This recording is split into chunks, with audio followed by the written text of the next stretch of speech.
چوتھی زندگی شروع ہو گئی، عالم برزخ۔ وہ زندگی ہے، موت نہیں ہے، اس کو تو سب مانتے ہیں۔ عذاب قبر ہم مانتے ہیں، قرآن سے ثابت ہے۔ بعض لوگ یہ سمجھتے ہیں کہ شاید قرآن میں ذکر نہیں ہے، غلط بات ہے، لیکن میرے پاس زیادہ وقت نہیں ہے۔ برزخ کے اندر زندگی کی ایک کیفیت ہے، اس کے اندر جیسے کہ ہمارے یہاں بڑی ویسے چھڑ گئی ہیں، حضور کی زندگی کیسی ہے؟ آیا ایسی ہے جیسے دنیا میں تھی یا اس سے کچھ مختلف ہے؟ تو میں کہا کرتا ہوں دنیا کی زندگی تو اتنی اچھی زندگی نہیں ہے، حضور کو جو زندگی ہے عالم برزخ میں، اس کا تو ہم تصور بھی نہیں کر سکتے۔ اس عالم برزخ میں کہا گیا شہداء کو وَلَا تَقُولُوا لِمَن يُقْتَلُ فِي سَبِيلِ اللَّهِ أَمْوَاتٌ بَلْ أَحْيَاءٌ وَلَٰكِن لَا تَشْعُرُونَ۔ اللہ کی راہ میں شہید ہو جانے والوں کو اموات مت کہو، مردہ مت کہو، زندہ ہے، تمہیں اس کا شعور نہیں۔ ہمیں شہداء کی زندگی کا شعور نہیں، پھر صدیقین اوپر ہے، پھر انبیاء ان کے اوپر ہے، پھر رسول ان کے اوپر ہے، سب سے اوپر سید المرسلین ہے۔ کیا زندگی ہوگی، ہم کیا تصور کر سکتے؟ ما لا عین رأت ولا اذن سمعت ما خطر علی قلب بشر۔ بہرحال پھر یہ چوتھی زندگی آ گئی، پھر آئے گا، پھر سور پھونکا جائے گا، اور پھر فَإِذَا هُمْ قِيَامٌ يَنظُرُونَ، تو سب زندہ ہو کر دوبارہ کھڑے ہو جائیں گے۔ وہ یوم القیامہ ہوگا، کھڑے ہونے کا دن، اور اس سے ہمارا پانچواں دور شروع ہو جائے گا، حیات اخروی۔ اچھا، حیات اخروی کے بارے میں ہمارا کیا ایمان ہے؟ کیا وہ کبھی ختم ہونے والی ہے؟ وہ تو ابدی ہے۔ فَإِنَّهَا لَجَنَّةٌ أَبَدًا أَوْ لَنَارٌ أَبَدًا، یہ پوری زندگی تو زندگی کتنی بڑی ہو گئی۔ تو اسے پیمانہ امروز و فردا سے نہ ناپ، جامنا پہم دواں ہر دم جواں ہے زندگی۔ البتہ ایک کام کیا کیا ہے اللہ نے، یہ جو دو موتوں کے درمیان زندگی آئی ہے، پہلی موت جو کہ ہم عالم ارواح سے، اس کے بعد سلا دیے گئے، موت آ گئی نا، پھر اللہ نے زندہ کیا۔ پھر جو ہمیں موت آنے والی ہے میری اور آپ کی، ان دو موتوں کے درمیان ایک زندگی کا حصہ کٹ گیا اس میں سے۔ یہ لمبا پروسیس، وہاں سے وہاں تک، مبدأ و معاد، انا للہ و انا الیہ راجعون، اس میں یہ چھوٹا سا ہماری زندگی میں سے حصہ کاٹ کر اسے ایک امتحانی وقفہ بنایا گیا۔ خلق الموت والحیات لیبلوکم ایکم احسن عملا، اس نے زندگی اور موتیں تخلیق کی ہیں تاکہ تمہیں آزمائے کہ کون ہے تم میں سے اچھے عمل کرنے والے۔ یہ امتحانی، اس کو بھی اقبال نے خوب کہا ہے، ملزم ہستی سے تو ابرا ہے مانند حباب، اس زیاں خانے میں تیرا امتحان ہے زندگی۔ اب امتحان 3 گھنٹے کا بھی ہوتا ہے تو وہ 30 سال کا بھی ہو سکتا ہے، یہ تو ایک کوانٹیٹیو ایلیمنٹ ہوا، امتحان ہے، ٹیسٹنگ از ٹیسٹنگ۔ یہ حیات دنیاوی امتحان ہے، ملزم ہستی سے تو ابرا ہے مانند حباب، اس زیاں خانے میں تیرا امتحان ہے زندگی۔ اس کے بعد جب ہمیں دوبارہ اٹھا لیا جائے گا، حساب کتاب ہوگا، اعمال کا جزا و سزا کے فیصلے ہوں گے، اور پھر یہ جنت اور یہ دوزخ۔ وَإِنَّهَا لَجَنَّةٌ أَبَدًا أَوْ لَنَارٌ أَبَدًا۔ یہ حیات ایک ایمان باللہ اور ایمان بالآخرہ، ایمان بالآخرہ کے ضمن میں پورے حیات انسانی کا ایک تصور جو ہے سامنے لانا ضروری ہے۔ اب آئیے،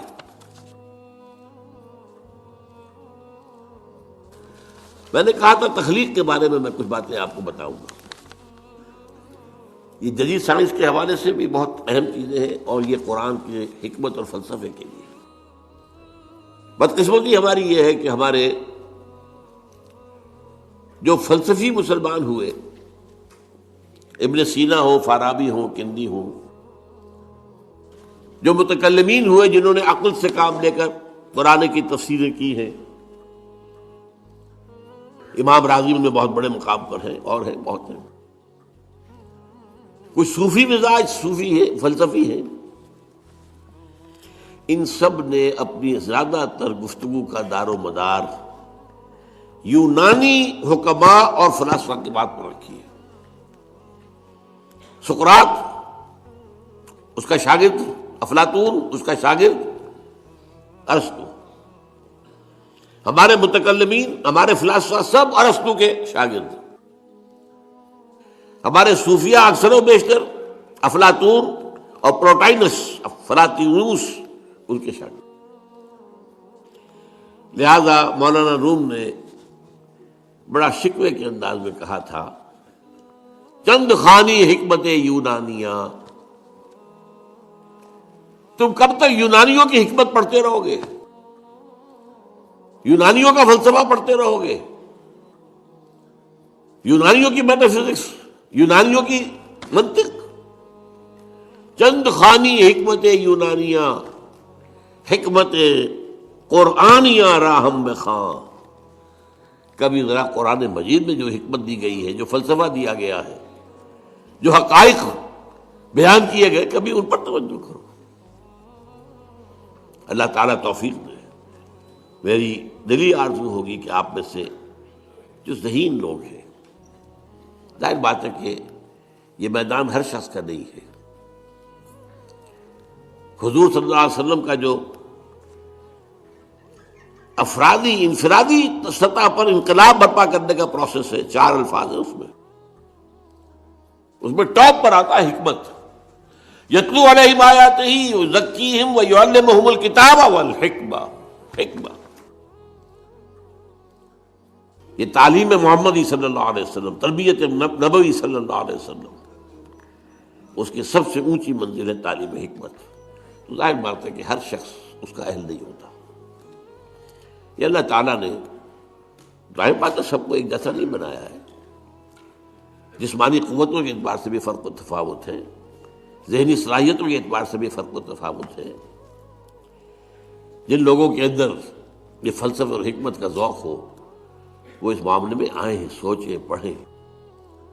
میری یہ چند باتیں ہو سکتا ہے کہ ان کے لیے چشم کشا ثابت۔ وہ کتاب اس وقت میری جو ہے ایجاد و ابداع عالم، وہ آؤٹ آف پرنٹ ہے، موجود نہیں ہے، انشاءاللہ جلدی ہی پرنٹ کروا لیں گے دوبارہ۔ دیکھیے تخلیق کا مرحلہ اول عالم امر ہے، اللہ کا ایک حکم کن، انما امرہ اذا اراد شیئا ان یقول کن فیکون۔ اس کن سے ایک نور پیدا ہوا ہے، ویری سٹل، لطیف، حرارت کوئی نہیں، خلق نور۔ یہ نور اللہ، یہ پہلی شے ہے جو پیدا ہوئی ہے۔ حکم ایک کن، یہ عالم امر ہے۔ اس نور سے پیدا کیے گئی تمام ارواح انسانیہ، تمام ملائکہ۔ ملائکہ کے بارے میں حدیث موجود ہے، قرآن مجید میں ذکر نہیں ہے، حدیث میں ہے۔ حضرت عائشہ رضی اللہ تعالی عنہ سے مسلم شریف کی روایت ہے کہ ان اللہ خلق الملائکہ من نور، یہ عالم امر ہے پہلے جو پیدا کیا گیا ہے، ایک نور، بسیط نور، لطیف نور۔ اس نور سے ارواح انسانیہ، انہی میں ایک روح محمدی بھی تھی نا، جس کو نور محمدی بھی کہا جا سکتا ہے۔ یہ لفظ جو ہمارے یہاں کہا جاتا ہے نور محمدی، نور اس لیے کہ روح نورانی ہے، ملائکہ نورانی ہے، اللہ نے فرشتوں کو نور سے پیدا کیا۔ اچھا، اب اس تخلیق کا دوسرا مرحلہ آیا۔ یہ پہلی تخلیق جو میٹا فزیکل ورلڈ کی ہے، دوسری تخلیق ہے فزیکل ورلڈ۔ ایک اور امر کن، اور اس سے ایک بگ بینگ پیدا ہو، یہاں سے سائنس شروع ہوتی ہے۔ اس لیے کہ وہ جو پہلا معاملہ ہے وہ سائنس کے دائرے سے باہر کا ہے، ارواح ہو، ملائکہ ہو، اس سائنس کے دائرے سے باہر، وہ عالم امر ہے۔ یہ عالم خلق شروع ہوا ہے اب، اور عالم خلق اور عالم امر میں ایک بڑا بنیادی فرق جان لیجئے۔ عالم امر میں اللہ کے کسی حکم کے تعمیل میں کوئی لمحہ صرف نہیں ہوتا، کن فیکون، کن فیکون، نو ٹائم ایلیمنٹ. یہی وجہ ہے فرشتے کو عرش سے زمین تک آنے میں کوئی وقت نہیں لگتا، روح کو بھی کوئی وقت نہیں لگتا. یہ بیانڈ دس فزیکل ورلڈ ہے نا، تو میٹا فزیکل ورلڈ کا تعلق ہے ان کا. یہ عالم امر سے ہے، امر میں وقت نہیں لگے گا قطعاً، خلق میں وقت لگے گا لازماً. آم کی گٹھلی ہے، آم کا پودا بننے میں 5-6 سال لگ جائیں گے. رحم مادر میں حمل ٹھہر گیا ہے، بچے کے پورے بننے میں 9 مہینے لگیں گے، ٹائم لگے گا. اٹس خلق. قرآن کہتا ہے ہم نے آسمان زمین 6 دن میں پیدا کیے، ٹائم لگا کہ نہیں لگا؟ تو یہ امر ہے وہ پہلا، جس میں کہ کیا ہے 3 چیزیں ہیں. اللہ کا نور جو بہت لطیف ہے، وہ خزانہ ہے، اسی سے بنی ارواح انسان کی، اس سے بنے فرشتے. اور چوتھی چیز نوٹ کیجئے، وہی بھی عالم امر سے متعلق ہے، اس لیے کہ وہ ایک کمیونیکیشن ہے بٹوین روح انسانی یا روح نبوی اور الروح القدس. جبرائیل کون ہے؟ فرشتہ. روح محمدی یہ بھی نوری، وہ بھی نوری. یہ ان دونوں کا کمیونیکیشن ہے وہی. لہذا اس کا تعلق بھی عالم خلق سے نہیں ہے، عالم امر سے. بہت پیارا شعر کہیں کہا ہے، کس کیفیت میں کہا ہے میں نہیں سمجھ سکتا. نغمہ وہی ہے نغمہ کہ جس کو روح سنے اور روح سنائے. روح محمدی نے سنا ہے، اس کان سے نہیں سنا حضور نے. یہ نوٹ کر دیجئے، کبھی پڑھیے حقیقت وحی نامی کتاب مولانا سعید احمد اکبر آبادی کی. وحی کی حقیقت کیا ہے؟ وہی براہ راست قلب پر جاتی ہے، اس کان کے واسطے سے نہیں جاتی. یہ کان عالم خلق کا ہے، قلب عالم امر کی شے، روح کا مسکن ہے. وہاں روح ہے، روح محمدی ہے. فَإِنَّهُ نَزَّلَهُ عَلَىٰ قَلْبِكَ، اس کو اے نبی اتارا ہے اس فرشتے نے آپ کے دل پر براہ راست. تو نغمہ وہی ہے نغمہ کہ جس کو روح سنے اور روح سنائے. دوستوں ایسے کہ آپ لوگوں نے آج کی ویڈیو دیکھی ہے اور امید کرتا ہوں کہ ویڈیو آپ کو پسند بھی آئی ہوگی. جیسے کہ ڈاکٹر صاحب نے بیان کیا ہے عالم برزخ کے بارے میں، بہت ہی بہترین بیان کیا ہے. دوستو ہم دعا کر سکتے ہیں کہ اللہ تعالیٰ ڈاکٹر اسرار احمد کو جنت میں اللہ تعالیٰ اعلیٰ مقام عطا فرمائے. دوستو امید کرتا ہوں کہ ویڈیو اگر پسند آئی ہو تو اپنی قیمتی رائے ہمارے ساتھ. مدینے چلا میں مدینے چلا، میں مدینے چلا، میں مدینے چلا، میں مدینے چلا، میں مدینے چلا، میں مدینے چلا، میں مدینے چلا. پھر کرم ہو گیا میں مدینے چلا، پھر کرم ہو گیا میں مدینے چلا، میں مدینے چلا، میں مدینے چلا.